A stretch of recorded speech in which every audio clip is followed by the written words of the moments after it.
All right, hello. It's 3:35 p.m. It's May 7th, 2024.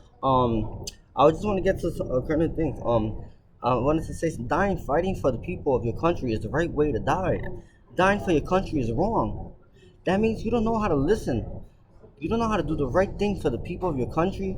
You will fight, get blood all over your hands, kill your troops, but you will never have the opportunity to stand up proud and bury a pole and raise the flag, for there's no one to help. Julie Gardner on September 7, 1974, at 2:27 p.m. in Spanish said, "Si es tiempo, muero por mi patria," in Puerto Rico, during the Cerro Maravilla incidents, that she will die for the pride of her country. And that means when you say you could die for the pride of your country, cuando uno dice que va a morir por la patria de su país, es que no le tiene respeto a la humanidad. Que no le va a hacer caso, que todo cojón es lo mío, y si no es lo mío, que se joda, cambio de presa, me meta y muero a la fuerza, pero no va a hacer las cosas bien. Porque aquí yo soy la que mando. Like I called earlier and I told her, you're not my, remember, you're acting like you're my father. You're my mom. You're not my father. My father told me not to do something. I don't do it. But I does something. But my father always does the right thing. A mom never does the right thing when she wants to act like she has the balls in the family or the pants. You're not my father. You're my mother. Women spearheading human resources is the sure extinction of men. That's my other commentary.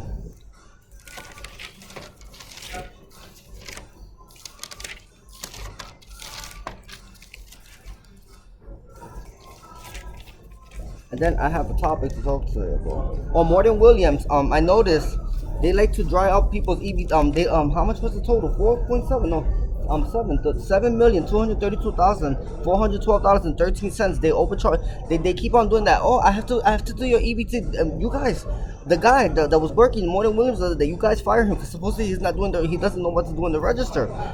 He lets everybody in the first shop put your PIN number for the EBT. You guys do it like 3 times in a row. You guys are stealing money from the federal government, and today I took over Morton Williams, a 77-year-old man that lives next to the Ritz-Carlton. I'm Unit 701 in that building, and because I gave it to Diesel, oh my God, I gave it to somebody, the Diesel store, Dakota Prescott, um, my son's grandfather too. The Unit 702 is the owner, Morton Williams, and he's a 77-year-old Democrat that's only worth $21.4 million in so long. So just because you're stealing from the federal government. So today, Morton Williams is part of the Trump organization. I had 6 cents this morning.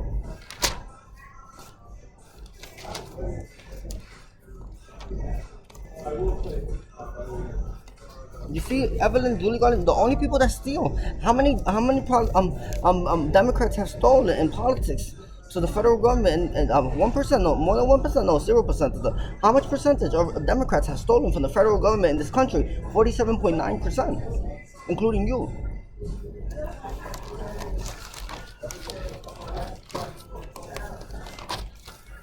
All right, today I want to talk about the IRS.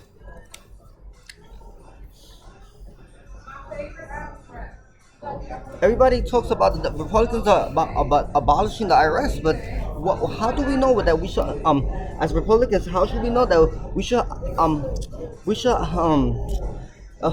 IRS? The IRS is one of the most unique things. It shows us the composition of people at work or composition of a family. The IRS is like you starting at work and you starting from the bottom, and your boss and your owners are are your head of households and you're their dependents.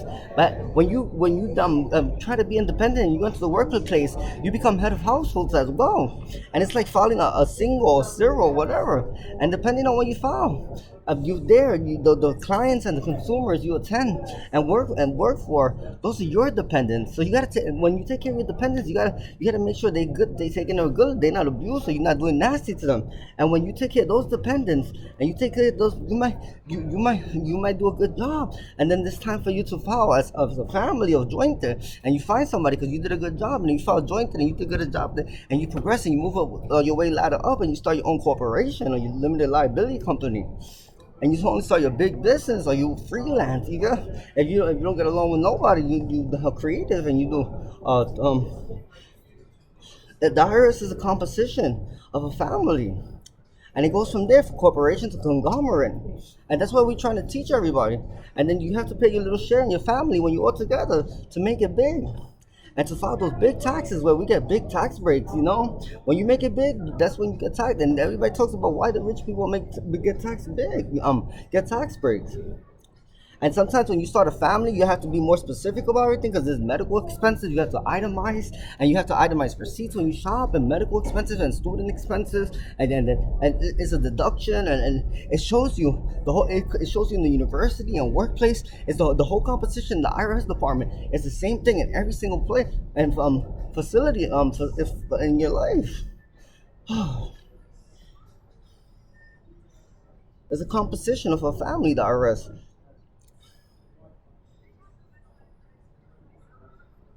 Oh, you guys are too much. So I wanted to talk about the whole composition. There's a Dominican part. Now we see that the IRS always has to be. We always have to keep the IRS department because it shows us responsibility. It shows us the factors of moving up and being responsible and having everything put together. It shows us organization skills. It shows us to be responsible. It shows us to be articulate. It shows us to have everything in order and make sure that we don't go outside the box because we can't join with somebody else or another marriage. We can cheat. It's the IRS department. It's a big lesson for families, and we show it this way in our universities, in our schools. They will get the IRS department. We cannot. This is the whole simple reason to the Republican Party why we cannot abolish the Internal Revenue Service.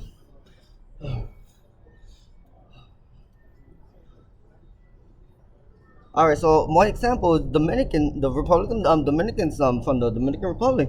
They do their own little IRS department. It's like a credit rating thing. It's called a Sociedad, a society, and it's a group of reliable people. This is a group sometimes at the workplace, sometimes at school, sometimes at the community, and they could, let's say this is an example, 10 people, and each person every week they let's say they do 500,000 2,000. They do $10,000. 10. Everybody gets $10,000 on one shot. So they pick numbers, and some go last, and each week everybody has to give like $500. No, it's a $500 one, and they got to get $500 each week. So you could be the first person to get $500, but you have to pay those $500 every day until the last one. It's a responsible thing. This shows how to gain credibility um, uh, in your community, on your workplace, not to overspend, how to budget, and how to save money. Those are the four things it teaches you. You guys gotta get it. Let's say it was 5 people, and they do one for $250. Everybody gets it 1 week. Every single week they get paid. Every time they get paid, they do a two. You have to get $250. So you get $250 at one point. You guys gotta explain that furthermore. Talk to Kamala Harris or respond to you on a press conference. And that's about it for now.